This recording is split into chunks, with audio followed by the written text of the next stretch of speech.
అహల్యను police వాళ్ళు కోర్టులో submit చేస్తారు. అప్పుడు వెంటనే అహల్య వాళ్ళ లాయర్ గారు జడ్జి గారితో ఇలా అంటారు, ఎస్ యువర్ ఆనర్, ఒక వ్యక్తి నేరాచరించినంత మాత్రాన ఆ వ్యక్తి నేరం చేసినట్లు కాదు అని చెప్పేసి అహల్య వాళ్ళ లాయర్ గారు అంటారు.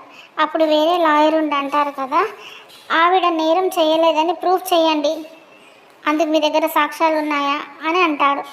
అంటే అప్పుడు అహల్య వాళ్ళ లాయర్ ఉండి అంటారు కదా, నా దగ్గర ఆ సాక్ష్యాలు ఉన్నాయి, కానీ ఇప్పుడు అవి నేను కోర్టుకు సమర్పించలేను, అందుకు కొంత గడువు కావాలి అని చెప్పేసి లాయర్ గారు జడ్జి గారిని రిక్వెస్ట్ చేస్తారు. అప్పుడు జడ్జి గారు ఉండి అహల్యను చూస్తూ ఇలా అంటాడు, చూడమ్మా, నువ్వు నేరం చేయలేదని మీ లాయర్ గారు అంటున్నారు, నేరం కావాలనే నింద నీ పైన వేసుకున్నావు అని అంటున్నాడు, ఇది నిజమేనా అని చెప్పి అహల్యని అడుగుతారు జడ్జి గారు.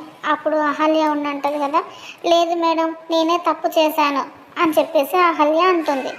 అప్పుడు వెంటనే జడ్జి గారు ఆలోచన చేసి ఇలా తీర్పిస్తారు, ఏమనంటే సాక్ష్యాధార పరిశీలించిన పిదప సంతకాలు ఫోర్జరీ చేసిన నేరానికి సెక్షన్ 201, 202 ప్రకారంగా నిందితురాలికి 5 సంవత్సరాల కఠిన కారాగార శిక్ష విధించడమైనది అని చెప్పేసి తీర్పిస్తారు.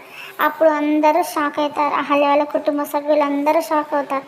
కానీ అక్కడ గౌతమ్ ఏం చేస్తాడు, ఈమెకు నిజంగానే శిక్ష పడుతుందా లేదా గౌతమ్ వచ్చేదైనా మెరాకిల్ చేస్తాడా, ఏం జరుగుతుందో నెక్స్ట్ ఎపిసోడ్లో చూద్దాం. Please subscribe my channel.